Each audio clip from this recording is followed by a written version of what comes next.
In a world where carbs are your enemy, you need one man to help you fight your battles.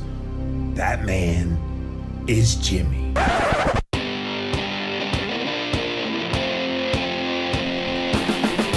Combating nutrition disinformation and general bull. It's Jimmy Rants. JimmyRants.com. Is keto dangerous? There are two very similar sounding words starting with keto that couldn't be more different. Ketoacidosis is a very serious medical condition that primarily people with type 1 diabetes have to deal with when they don't properly manage their blood glucose and insulin requirements, and then ketones can start to build up in the blood to astronomically high levels in excess of 20 millimoles per liter, making it life-threatening. Ketosis is a perfectly natural metabolic fat-burning state that takes place when you eat a real foods-based, low-carb, moderate-protein, high-fat diet with ketone levels in the 1 to 3 millimoles per liter range. This is a sign of robust health. Ketones in the body aren't dangerous when they are put there through good nutrition. Simplified short-form keto videos found exclusively at ketowhiteboard.info. Watch it, share it, live it. What's up, you guys? Welcome back to another Instagram Live, and we're here with another episode of Jimmy Rants.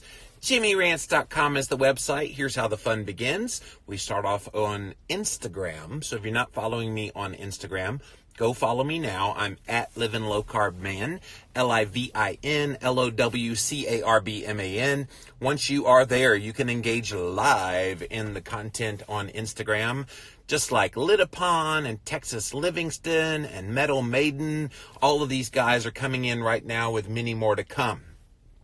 If you missed the live, it's all good. You can watch it on replay for up to 24 hours. So go follow me on Instagram. But if you do miss Instagram, or if you're just not the kind of person that hangs out on Instagram, it's all good. Not everybody does.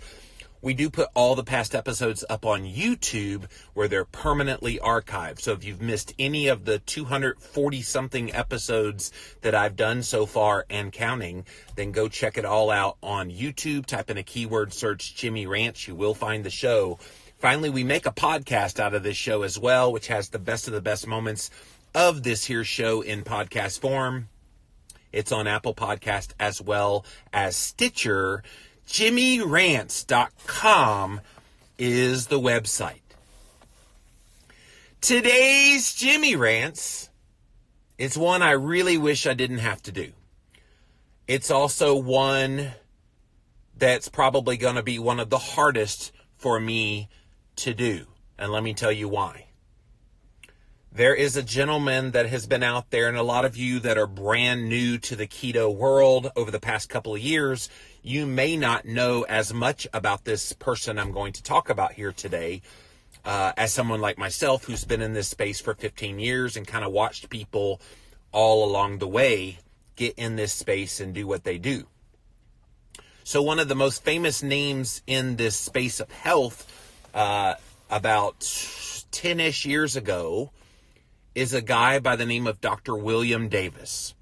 So Dr. Davis is a guy that's been out there for a long time. He's a cardiologist who has talked very openly about getting a heart scan. That's how I first learned about him, when I was getting interested in what cholesterol numbers mean and how to prevent heart disease and all of that jazz in like the late 2000s.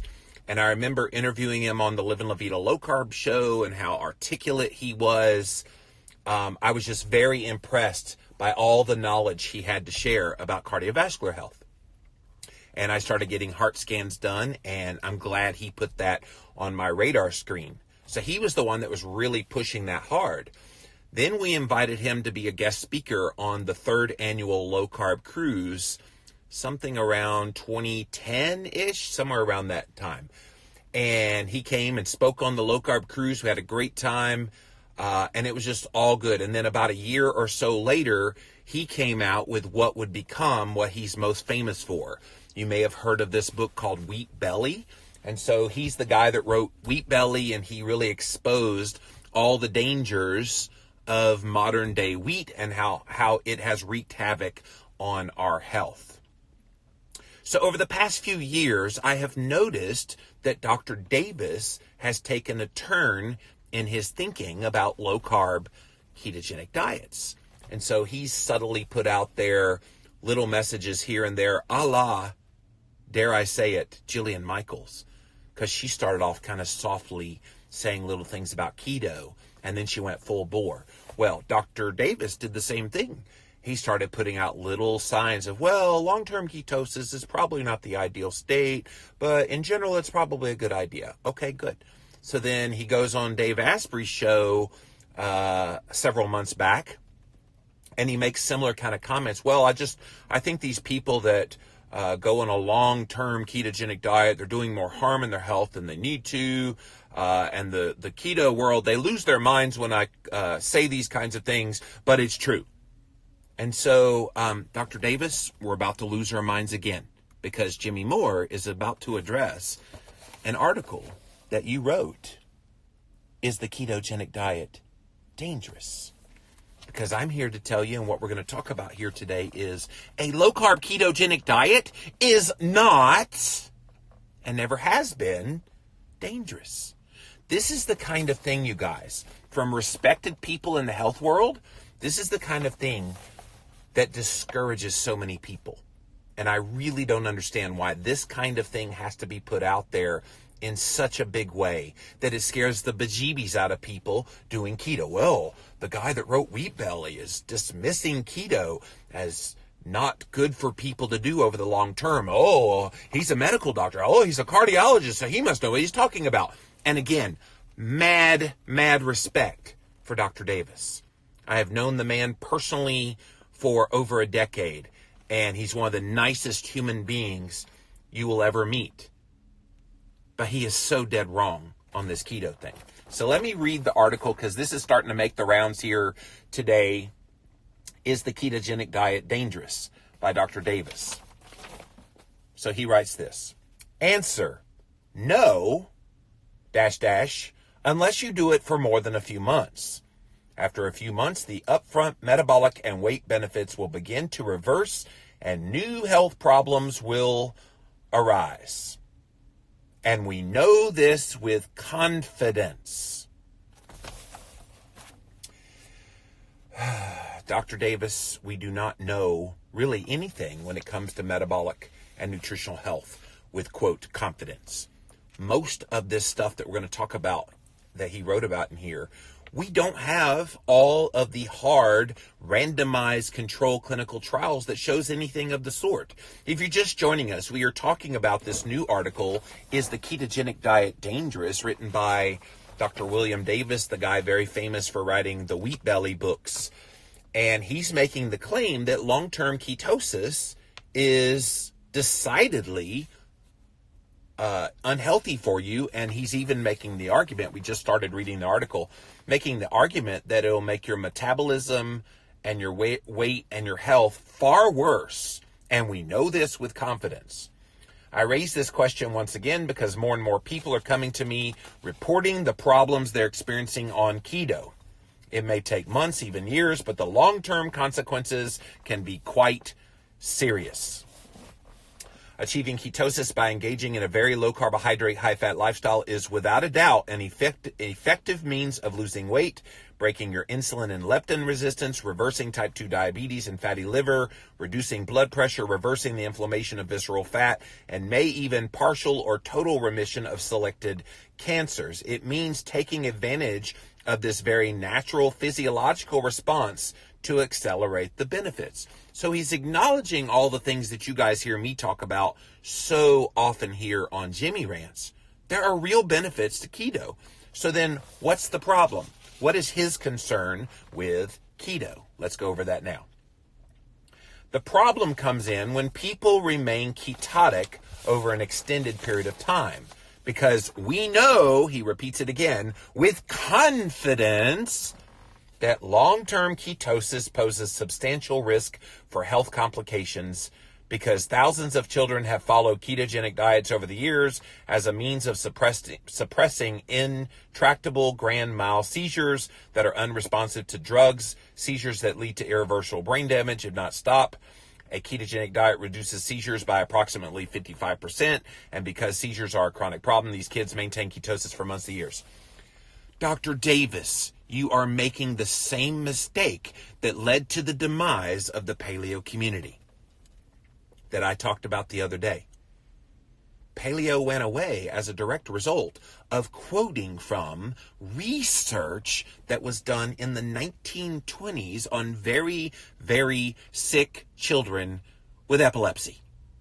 And these very, very sick children with epilepsy had to go on a ketogenic diet because anticonvulsant drugs were not out yet. And very, very sick children with epilepsy and other chronic health issues, you cannot compare what happened to them to people that eat a well-formulated, real foods-based ketogenic diet today. You just can't. Dr. Sarah Ballantyne tried to pull that crap in the paleo world. She did a whole talk from a major paleo conference about 4 years ago, the dangers of a ketogenic diet. And all you are doing now is basically repeating the exact same nonsensical research that is not applicable to the person that's pursuing a healthy state of nutritional ketosis today. And I, for one, will call you out, even though I consider you a great stalwart in this community of doing some really good things with your work about exposing what wheat has done to our bodies. But you are so wrong about keto, because a low-carb ketogenic diet is not, and never has been, dangerous. And the fact that I point this out does not make me a wacky, crazed keto person in the keto community. It makes me responsible, because I have to correct misinformation like this that scares the bejeebies out of people that don't know the context of what you're writing about here. They're just taking you at face value. The health of these kids with the epilepsy has been formally tracked, and what happens to them beyond the reduction in seizures, a number of phenomena emerge. So all of this stuff I'm about to talk about, here's the context, guys. Very, very sick kids with epilepsy having uncontrolled seizures going on a ketogenic diet. And of course, keep in mind, at that time, the ketogenic diet was like a formula for treatment for this disease. So in other words, they gave him like a high-fat kind of shake type of deal to drink in a lot of these studies. And all of these studies that he's citing, almost 100 years ago, almost all sick kids, and not with what you and I would eat today of avocados and olive oil and full-fat meats and cheeses and those kinds of things. They did it with a prescribed kind of approach, and you've got to keep that in mind as you're hearing me rattle off all these things that Dr. Davis says happens when you go long-term keto. So, you ready? Here we go. They have likelihood of calcium oxalate and uric acid, kidney stones. Kidney stones are uncommon in childhood, yet these kids commonly had kidney stones. The risk in an adult on a prolonged ketogenic diet effort is therefore high as well. Kidney stones are not benign. They are painful and can occasionally result in kidney damage, increased creatinine, urinary tract infections, etc. Have you guys ever had a kidney stone? I know some people do, and they're a very natural part of this. I remember several years ago we would get questions on Keto Talk back when Dr. Adam Nally was my co-host. And one of the things Dr. Nally said was whenever someone on keto develops a kidney stone, it's almost invariably because they cheated. So they're keto adapted and they're moving along. Suddenly they decide, oh, I'm going to just go off plan here for the weekend and then get right back on it on Monday. Well, what happens is this can increase that calcium oxalate, which he's talking about here. So kidney stones are not the hallmark of doing a long-term ketogenic diet. Kidney stones happen as a result of being on keto, being well keto adapted, and then cheating on said diet. So the moral of that story is don't cheat and instead stay on keto long-term. Why is this hard? Second point, growth is stunted.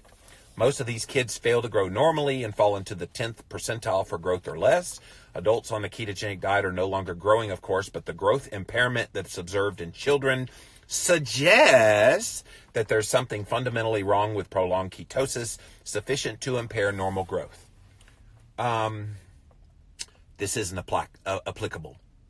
I don't understand what stunted growth means to the adult person that is eating a ketogenic diet today. And a ketogenic diet, again, in context of it's a well-formulated, real foods-based, low-carb, moderate protein, high-fat diet, not this very sick children eating a very prescribed kind of plan that is a medical modality for treating their epileptic seizures. Two totally different things, and yet Dr. Davis is conflating this to say, well, because these children drinking these shakes, these high-fat shakes, and had this and this and this, that's what happened to them. This is what's going to happen to you as an adult. You can't do that. There is none of this stuff that he talks about in his article is found out in a randomized controlled clinical trial.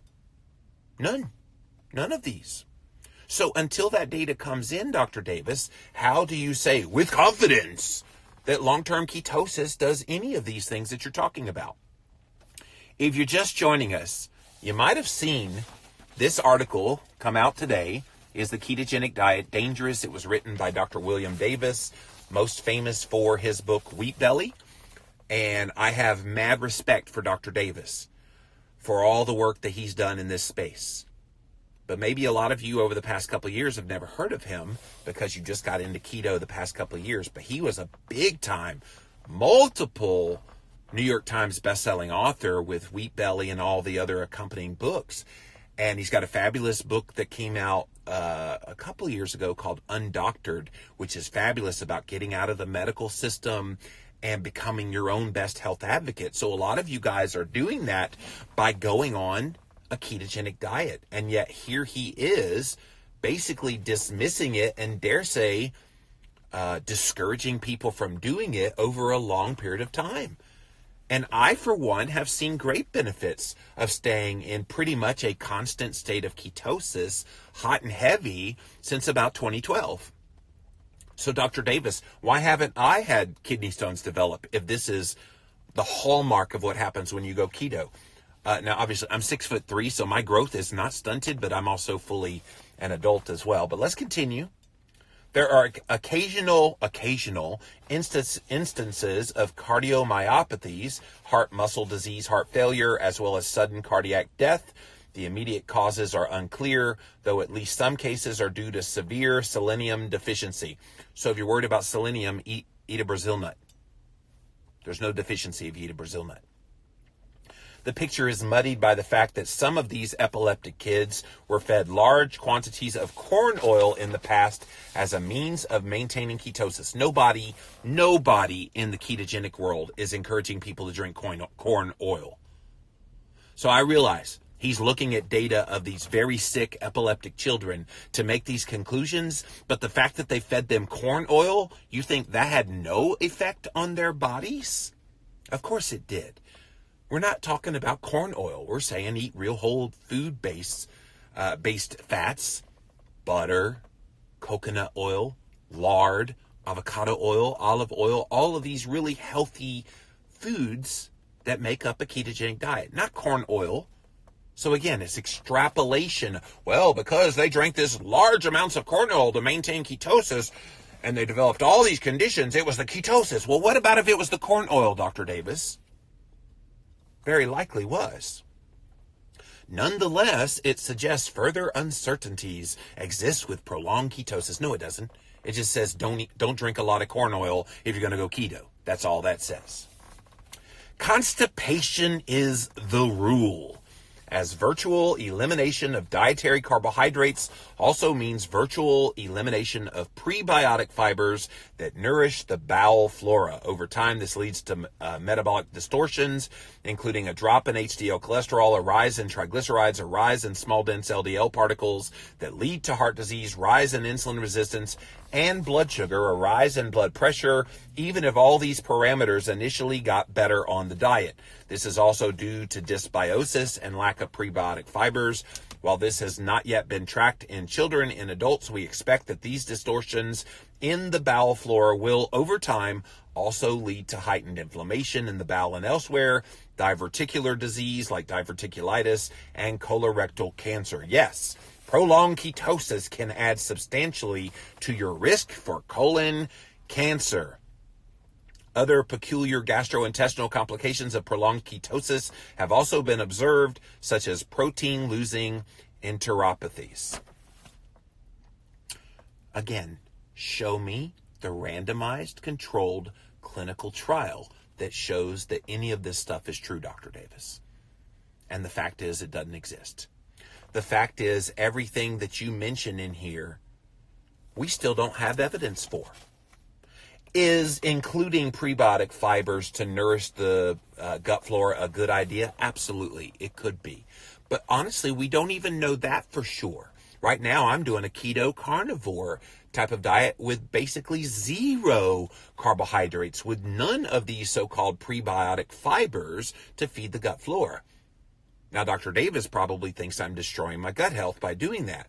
But is the evidence of improved gut health, your poops get better? Guess what? My poops have gotten better. So I'm not really understanding where he's going with this.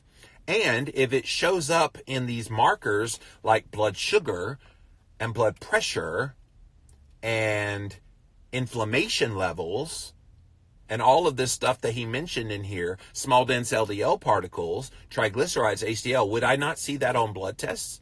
And not just me, I'm just giving myself as an example. Would you not see all of those things manifest themselves in people that are actually pursuing long-term ketosis, Dr. Davis? Would that not be the norm? Now, I get it. You see, and you have seen a lot of patients over the years. And you're seeing and hearing from people that are having some issues coming up as a direct result of them trying to be keto. But that doesn't negate the people that do well with this. And I, for one, do pretty darn well staying in pretty much a constant state of ketosis. So it's disappointing to hear this kind of stuff coming from you. And again, if you're just joining us, Dr. William Davis, the guy behind the Wheat Belly Diet, has written this bombshell article today, Is the Ketogenic Diet Dangerous? And he's going over all of these things that he says happens if you stay in a long-term state of ketosis. He admits over the short term, it's a great hack. It's a great way to improve things.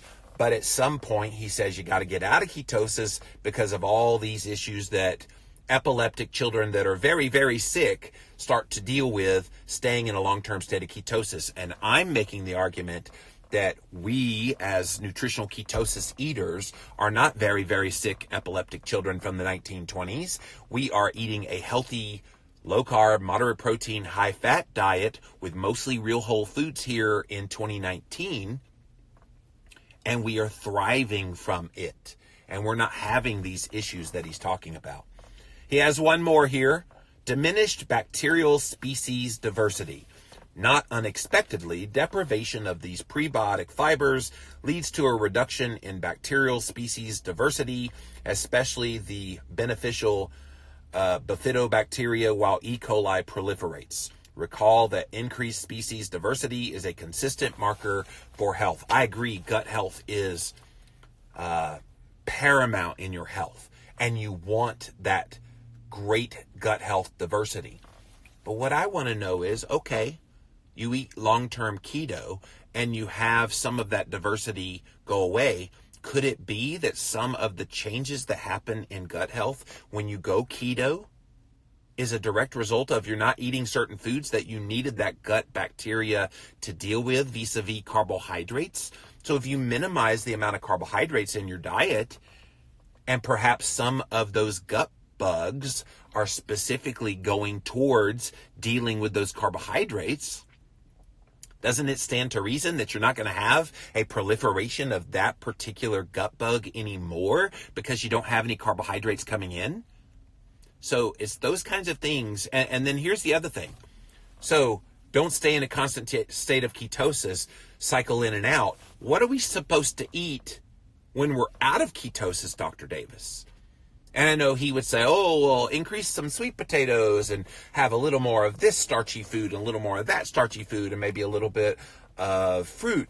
But what about the person that's insulin resistant? What about the person that can't handle those extra carbohydrates? And it's evidenced by the massive increase that happens in their blood sugar, that happens in their insulin levels. They start to see triglycerides go back up again. They start to see inflammation levels go up again. Those are not good things in the health. Whereas if they stay in a constant state of nutritional ketosis, you're going to see great benefit in your health.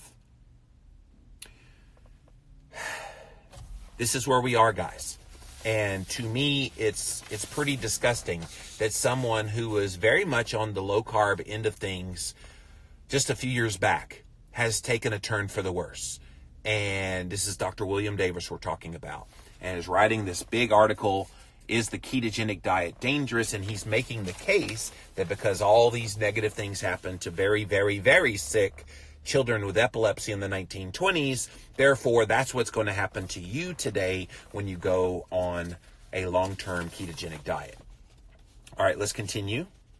While many of the problems that develop with prolonged ketosis may be addressed simply by minding your intake of prebiotic fibers, not all are, such as the selenium deficiency and stunted growth. Well, I talked about that. Selenium deficiency is easily remedied. Eat one Brazil nut. One Brazil nut has all the selenium you'll need for the entire day. One Brazil nut. That's it. There's other foods that have selenium in them, but let's not pretend you can't have a Brazil nut on keto. Come on. Some have argued that higher beta-hydroxybutyrate ketone levels that develop with a ketogenic diet is all you need to do to maintain a healthy bowel flora, but this is a huge extrapolation that does not make any sense in light of the newest insights into the microbiome and its metabolites. Well, the honest answer, Dr. Davis, is none of us in this health space have confirmed, undeniable evidence that shows it one way or the other.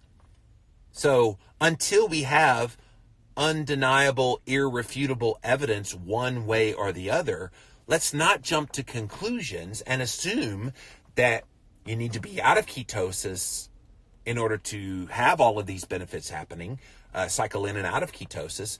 If someone stays in a long-term state of ketosis, let's study those people. Let's see what happens to their gut flora. Let's not make an extrapolation based on your own bias-y. And I get it. We all have our own bias when it comes to these things. So we got to be real careful about how we articulate this. It ignores the role of hundreds of other microbial metabolites that are required and or produced that are changed with prolonged deprivation of prebiotic fibers. Also, some have blamed the adverse long-term effects in kids on the seizure medications that they take, but the side effects of, say, drugs, all these anticonvulsant drugs, do not include the above phenomena. Again, it's not apples to apples. If you're looking at very epileptic children and their version of, I would say, a therapeutic level of ketosis. These kids, you guys, were put on a very unpalatable, like 90% fat, 10% protein diet. That's what they were put on. Now, that's not ideal for anybody probably today, unless you're doing it again for therapeutic purposes. For the general person eating nutritional ketosis, you're looking at maybe 65, 70, 75% fat, a modicum of protein, and a very small amount of carbohydrate. Far, far different than all of these kids that went on a ketogenic diet for therapeutic purposes to control their seizures. So we're not comparing apples to apples by looking at research of kids that have epilepsy and doing this therapeutic version of keto. It ain't the same thing as what I wrote about in Keto Clarity. It's just not. If you want to use a ketogenic diet as a health tool, it would be wise to do so for no more than a few weeks at a time, as nobody knows how long is too long. Dr. Davis, you just made my argument about why we can't say one way or another, because we don't know how long is too long. You can't say, well, you need to cycle in and out every few weeks. Guys, if I cycled in and out of ketosis every few weeks, I would constantly be hungry. I would constantly have blood sugar fluctuations. I would not be able to maintain all the great health markers that I have now.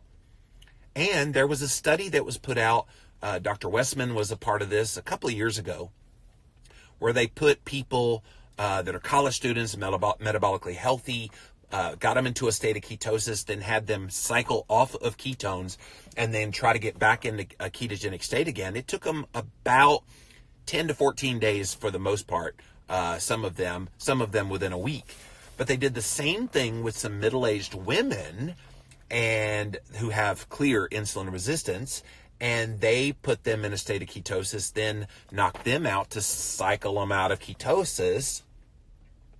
And then they tried to get back into ketosis. Do you know it took them 30 days to get back into a state of nutritional ketosis again, where their body was keto adapted and getting all the benefits that come from keto adaptation? So if we cycle in and out every few weeks, Dr. Davis, those middle-aged insulin resistant women, and pretty much anybody with insulin resistance, will not get the full benefits that a state of nutritional ketosis would give them.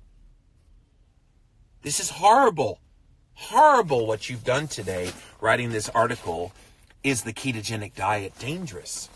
This is such misinformation from, again, a man I deeply respect and appreciate for all he's added to the health community, writing books, Wheat Belly and Wheat Belly Total Health and Undoctored, all of these really great books that I love. But you are so dead wrong about ketosis. Of course, the period of time during which ketosis is safe can vary from individual to individual. Yeah, no kidding. It's safe pretty much for anybody that does it. And does it with real whole foods. How, pray tell, does staying on a real foods-based ketogenic diet all the time have any dangers whatsoever? It doesn't. It just doesn't. Breaking ketosis is as easy as upping your protein or having a glass of wine or a whole piece of fruit. Okay, to what end though? To what end does having a little more protein, which he's making my point about gluconeogenesis, up your protein, it'll kick you out of ketosis. It does do that. A glass of wine will kick you out of ketosis unless you get dry farm wine, which is a lower carb version, or a whole piece of fruit. So you eat an apple, you eat a banana. It'll kick you out of ketosis. What did that do for you? Seriously. Getting kicked out of ketosis. What benefit did that give to you? To me, it starts the whole cycle over again, where you have to work your way back into a state of nutritional ketosis again, with all the ill effects that come from that. I don't want to go through all that again. I love staying in a constant state of ketosis because my brain health stays on fire. I'm able to stay very carb craving and hunger free. I'm able to keep my blood sugar pretty darn stable. I got all these benefits from staying in a constant state of nutritional ketosis that I couldn't imagine having a piece of fruit to quote unquote kick me out on purpose. To what end? What is the benefit? What is it that I get from getting out of ketosis? And don't say you avoid all those things that you mentioned earlier, because none of those things apply to someone who eats in a state of nutritional ketosis. I'll continue. Like the stress response, ketosis is a natural physiological adaptation designed for short-term responses. How do we know it's short-term? How do we know in hunter-gatherer days, Dr. Davis, that those human beings that were walking the earth and went through long periods of fasting, extended fasting between animal kills. And then they had the big animal kill, and they went right for the fattiest parts of that animal and ate that first. And in between, they might have had a little bit of vegetation, but there was no agriculture. How, pray tell, do you think they survived? Oh yeah, that's right. A constant state of nutritional ketosis. That is how they survived. They didn't have any of these issues that you're talking about. And I guarantee you, they didn't have to deal with having this as a short-term response. It was long-term for them. It's how you and I exist in modern day, because they survived being in a constant state of nutritional ketosis. In other words, an acute stress response to some danger or threat that involved increased adrenaline or cortisol, increased your heart rate and blood pressure, heightened your alertness is normal, can even save your life. But if the stress response becomes chronic, as it may with divorce, prolonged caretaking of an impaired child or demented adult, PTSD, financial struggles, then the stress response can have terrible health implications that include increased risk for Alzheimer's, heart disease, dysbiosis, inflammation, diabetes, and cancer. Okay, that's all well and good, but watch this line, you guys.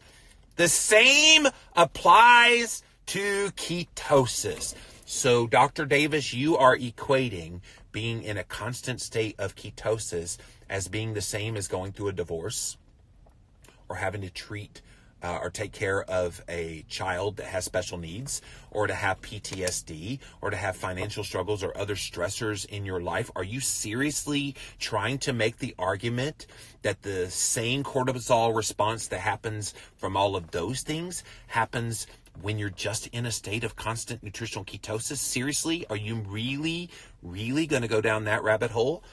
Yes, he is. Acutely, ketosis is a normal physiological adaptation that serves us during periods of carbohydrate or calorie deprivation. Like I talked about, hunter-gatherers, they walked around the earth in a state of ketosis because they didn't have any food and or they didn't have much carbohydrate, which was most of that time in human history. Chronically, however, peculiar things happen with consequences that range from constipation. Drink enough water. Eat enough fiber if you feel like you're constipated. There's a lot of ways to deal with constipation. Doesn't have to be axiomatic of being long-term ketosis. Selenium deficiencies, we've talked about that. Brazil nuts are your friend. If you've never had a Brazil nut, go buy some Brazil nuts. You can get them on Amazon, and all you need is one. Just keep them in the fridge to keep the fats from going rancid, but eat one a day, and you get all the selenium you'll ever need. Why is he putting out there selenium deficiency 3 times now in this article when that's easily remedied? Or cardiomyopathies to colon cancer. Okay, so he's a cardiologist and he's going to throw a fancy schmancy word like cardiomyopathy and then scare you with the C word, cancer. Where is the randomized controlled trial that shows these things happen? Dr. Davis, you do not have that kind of evidence. And until you have that kind of evidence, stop blabbing your mouth about this kind of stuff. Mad respect for you, dude, but you're ticking me off with this anti-keto nonsense. Should I call you Jillian Jr. at this point? Another one of my concerns long-term is that many people are being persuaded to remain on a ketogenic diet over a long period of time. In 3, 5, or 10 years, we're going to see a sharp rise in colon cancer cases. How do you know that? I've been on a ketogenic diet since 2012, pretty much constantly. I've been eating low carb since 2004. When am I supposed to get colon cancer? When am I supposed to see all of these negative things start to happen in my health? Dr. Davis, do you have a new book coming out or something that you're trying to pull a Jillian Michaels? Is that what this is about? Because none of this makes sense. None of this is founded on any science that I've seen. And you know me well enough, Dr. Davis. I've been in this space for a very long time. And I have never seen any of these things that you're talking about as a habitual impact of someone staying in a long-term state of nutritional ketosis. It doesn't exist. I haven't seen it. People in conventional dietary circles will then point fingers at all of us that are engaged in unconventional dietary advice, and we will be lumped together and labeled as a dangerous fad. Well, Dr. Davis, you're part of the problem. if you are piling on to a well-formulated, real foods-based ketogenic diet that's not a therapeutic diet for treating epileptic kids in the 1920s, which is what you're quoting from, you're not quoting any recent research that's showing any of the things that you talked about. So if you get lumped into that, which it started with the Atkins diet and paleo got put in there, Whole30 is in there, and now keto and wheat belly's been thrown in there as well, you can't go there. You can't say, well, this is going to disprove all of us that are trying so hard not to look like wackadoodles, and so I'm going to call you out. Dr. Davis, you're part of the problem. This is infighting. What you've done today is you've made the vegans extremely happy because they have tried their darndest, and not just the vegans, big agriculture, big food, big pharma, all of these guys are looking, how can we destroy the ketogenic movement? And you are contributing to that by putting out this nonsense that you've done today. The key is to be smarter and to view ketogenic dieting as a short-term tool and response that it is, not as a solution to all health struggles. I have never made the claim that the ketogenic diet is the solution to all health struggles. What I have said is that for a lot of people, especially those of us with insulin resistance, it is probably the tool to help bring about the health and healing that is sorely needed. That is what I've said. Anybody that's making the claim that keto is the cure-all for everything, I disagree with them vehemently. But that does not mean I think we need to cycle in and out of ketosis. I think in the right circumstance, ketosis over the long term is a good idea. In other circumstances, it's the right thing to maybe cycle carbs, to maybe have a week where you go keto, a week where you eat more kind of real whole foods and you're more insulin sensitive. I think this is the beauty of a ketogenic diet, is that there's different ways to get the benefits therein.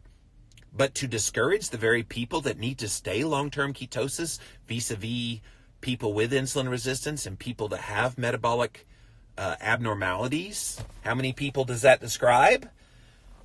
This is a godsend. And I've said this before, Dr. Davis, and you know my history. I've said this before many times, but if I didn't go keto, I would be dead today of some kind of a cardiovascular event. I truly believe that. And for you to discourage people, you're not discouraging me, but people like me with this whole idea of, is the ketogenic diet dangerous? It doesn't make me a crazed keto person to call you out with all of this stuff that you shared here today. It just makes me a responsible person in this community because you're scaring the bejeebies out of people. And hopefully people watching this today on Instagram or watching it on YouTube or listening to it on the Jimmy Rants podcast, they are getting the real deal of what this is all about. Because your scaremongering is very Jillian Michaels-esque. And it's disgusting to me what you've done today. Also, be aware that while diet can be an extremely powerful tool to regain control over many aspects of health, diet by itself remains insufficient for full health. You guys hear me talk about that all the time. I do a whole podcast on Fridays called the Keto Hacking MD podcast. My co-host, Dr. John Lemansky, and I, we talk about all these things that you add to the ketogenic diet, which is the basis of what you do, but add these other things to it, like stress management, like infrared sauna, like doing cold thermogenesis.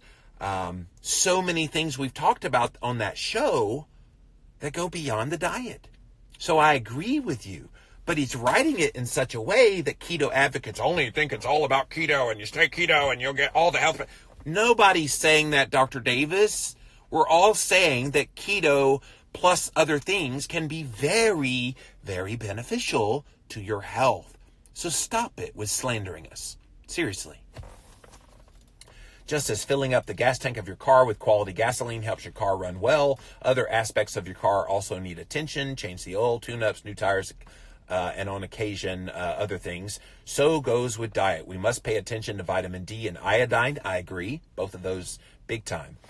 The potential for common endocrine disruptions such as thyroid dysfunction, which is why we talk about thyroid health so often in my work, efforts to cultivate bowel flora, which again, the science there has not been fully vetted. So let's fully vet it and see what's what before we start making proclamations.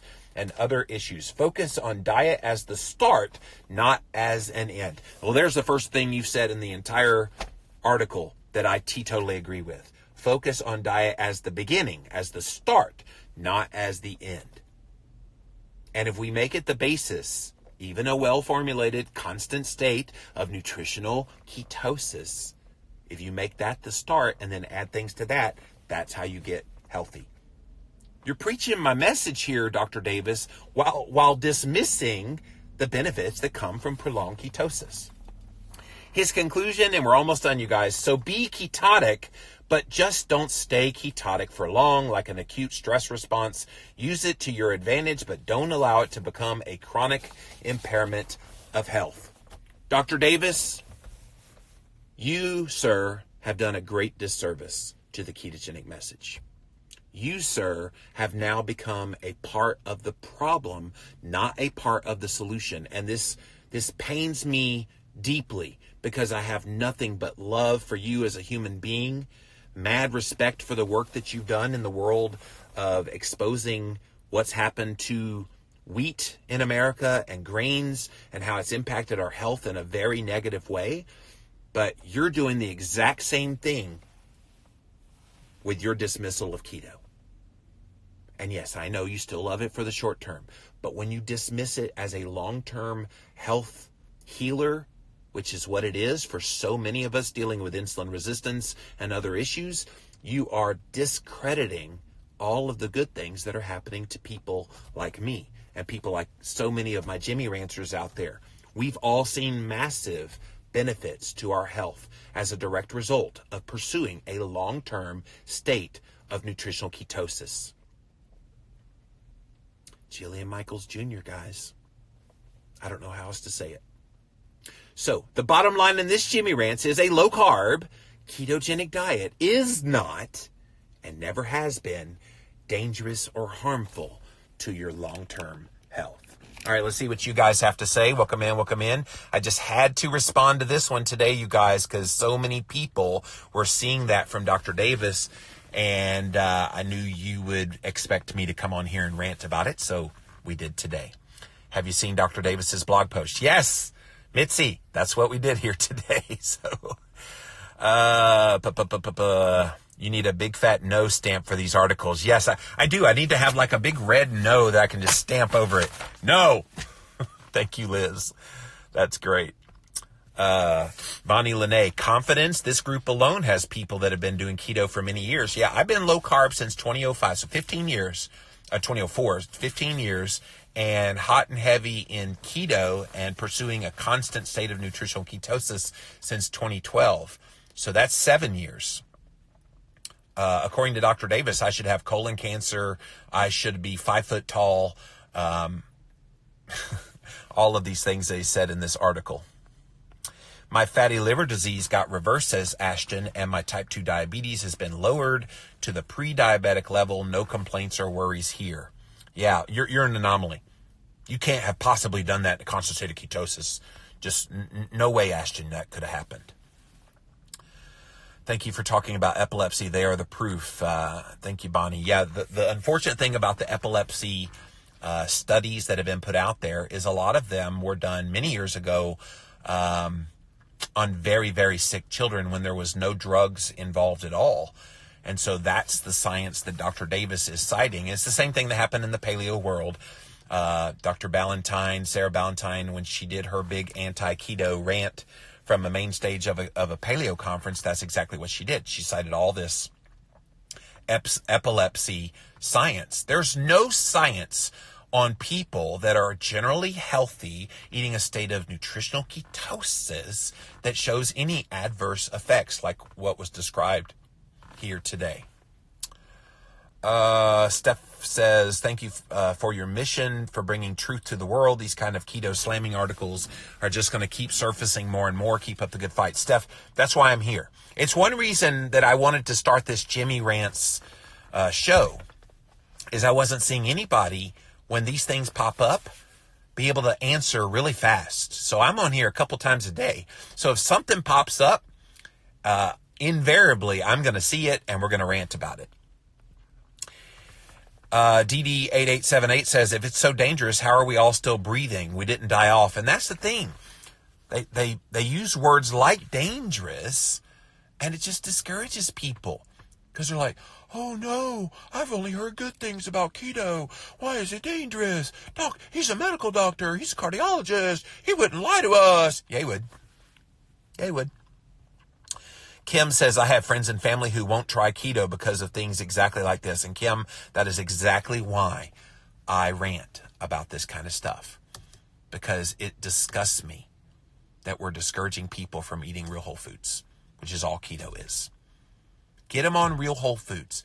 Then at that point, if they get off the junk food diet, which is what most people are dealing with and doing today, why isn't Dr. Davis railing against the junk food that is the massively amount of people that are doing it?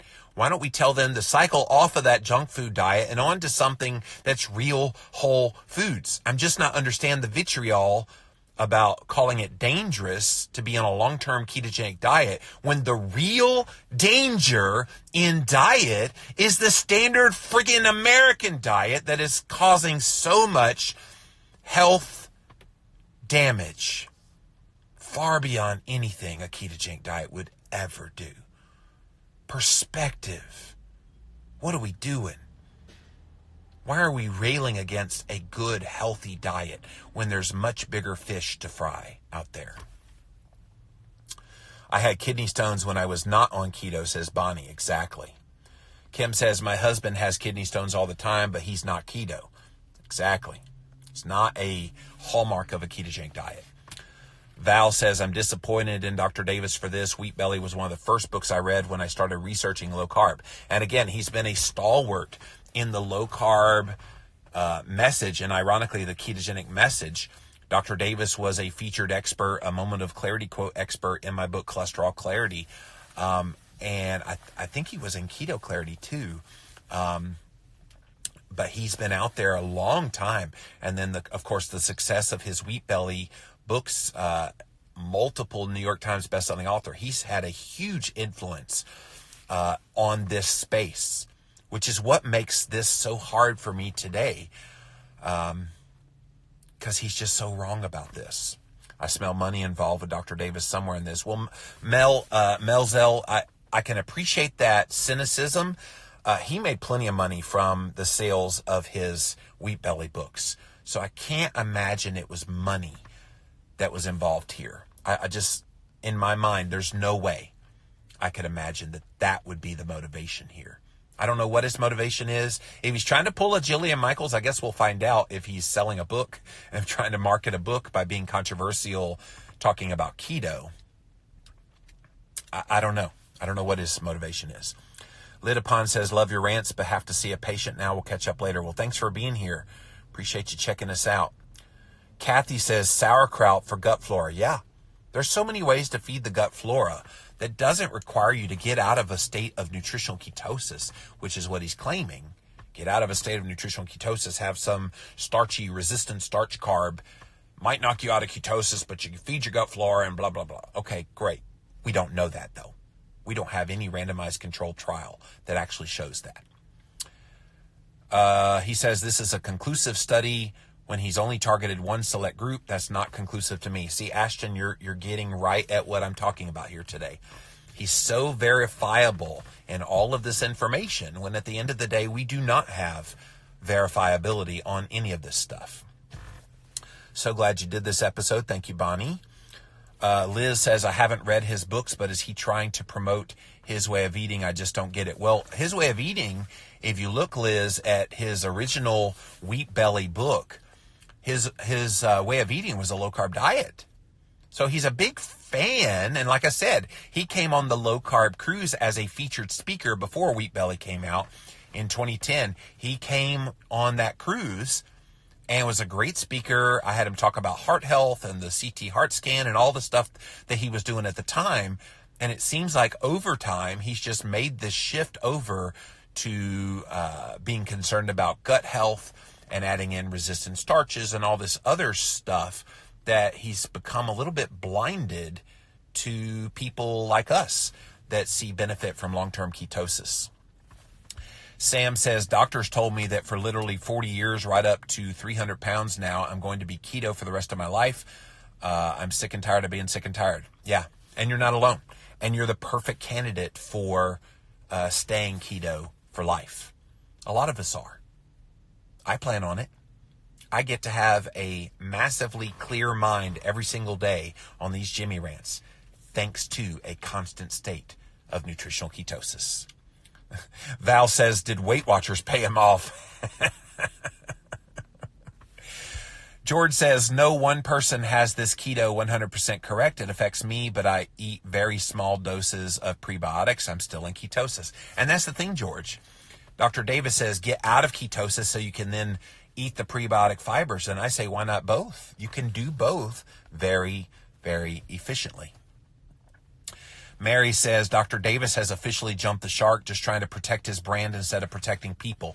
And the thing is, Mary, he's been slowly inching this way, kind of like Jillian did. So Jillian, about a year and a half ago, started putting out little things about keto in a negative way. Oh, I'm just kidding, guys. Ha, ha, ha. And then she went full bore this year. So Dr. Davis has done the same thing. He was on Dave Asprey's show about, 4 or 5 months ago, and he said something to the effect of, oh yeah, these keto people, they lose their minds when I start talking about this kind of thing, but I don't think you need to be in long-term ketosis. So he's kind of slowly inched his way towards this, to the point that now he's writing a whole article, is the ketogenic diet dangerous?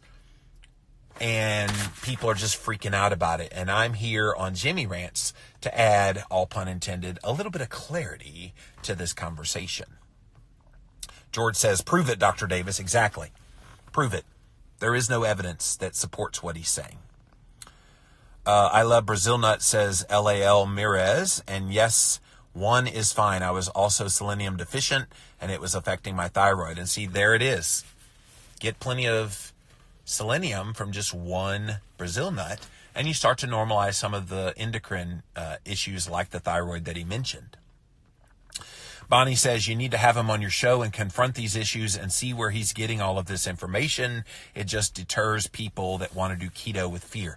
Bonnie, I've had him on my show plenty of times. I remember the last time I talked to Dr. Davis was when his book Undoctored came out. And he was talking even at that time about being concerned about feeding the gut flora if you're eating a ketogenic diet. And so, I'm not opposed to reaching out to him. I do know I've invited him back on the low-carb cruise several times over the past couple of years, and he hasn't responded to any of those requests. So something has definitely happened with him, and it's unfortunate because I think he's a stalwart in why the keto community is so big today, and yet it's ironic that one of the people that helped to build this community is now trying to tear it down. Nini says, I don't think it's a coincidence that my health physically and mentally has improved because of keto, because I know it has. Of course it has. Of course it has. And you should celebrate that. Keto Hacking is my favorite podcast. Thank you, MTB. Thanks for listening. KetoHackingMD.com for those of you that want to check it out. Angie says, I credit Keto Carnivore for being mentally calm dealing with losing my home to a tornado. Whoa, sorry to hear that. My father eats carb after carb and he keeps freaking out. # eat your meat. Yeah, you do stay pretty chill when you keep the carbs out, and ostensibly you're in a state of ketosis. Bonnie says, a stress response on keto. I feel best when I'm on keto. Yeah, a lot of us do. And what I want to ask people like Dr. Davis is, how do you explain that people who've been eating keto for a little while have such benefits? So, Bonnie, I know you're kind of new to this, but I've been doing this a very long time. Why do I still feel well? He says that over time, keto will start to make a turn for the worse in your health. When is that supposed to happen, Dr. Davis? It hasn't happened yet. When is it supposed to happen? When is this great decline in my health supposed to be the norm? I have been seeing anything but improvements on my health since starting keto. I have been seeing, I'm not sure what that means, lit upon, but thank you for writing that. RL Blackbean, pretty sure yo-yo dieting and calorie restriction is far more dangerous than eating real whole foods. Exactly. I think he's picking the wrong battle. Going after keto for all of its supposed dangers to your health, low-calorie eating is far more dangerous. Low-fat eating is far more dangerous. Standard American diet eating is far more dangerous than keto will ever be. All right, guys, I'm running out of time. And I have clients that improve very quickly by removing carbs and sugar. Says Angie, unless you can prove my heart will implode and my brain will drip out my nose, I will remain keto, says Jesse. So this is Dr. William Davis, and it's called, Is the Ketogenic Diet Dangerous? And I'm here to tell you in this Jimmy Rants that a low-carb ketogenic diet is not and never has been dangerous. That's all the time we have for this episode of Jimmy Rants. JimmyRants.com is the website about how all the fun begins. We start off over on Instagram and engage in a couple of live videos every single day. So go follow me there at Livin' Low Carb Man, LIVINLOWCARBMAN. Once you're there, you can engage live in the content, just like all these beautiful people down here did today. Thank you guys for being here for this really important Jimmy Rants today. If you missed the live, watch it on replay. Share this one, you guys. Tell people go watch the replay of this one because it's too important for people not to get this message. After 24 hours, it will disappear. We'll throw it over on YouTube so that you can access the full video and get this information out there on YouTube. So go follow me, Jimmy Rants, as a keyword search on YouTube. You will find the show. Finally, and we will definitely make this one into a podcast as well. We have the best of the best moments of this here show in podcast form. It's the Jimmy Rants podcast over on Apple Podcasts as well as Stitcher. If you have time, please go to Apple Podcasts and write us a review of the Jimmy Rants podcast. It definitely helps out a brand new show like this one. JimmyRants.com is the website. And I've got 7, 6, 5. I don't usually go to the very end, but you know, it was rantalicious. Boom.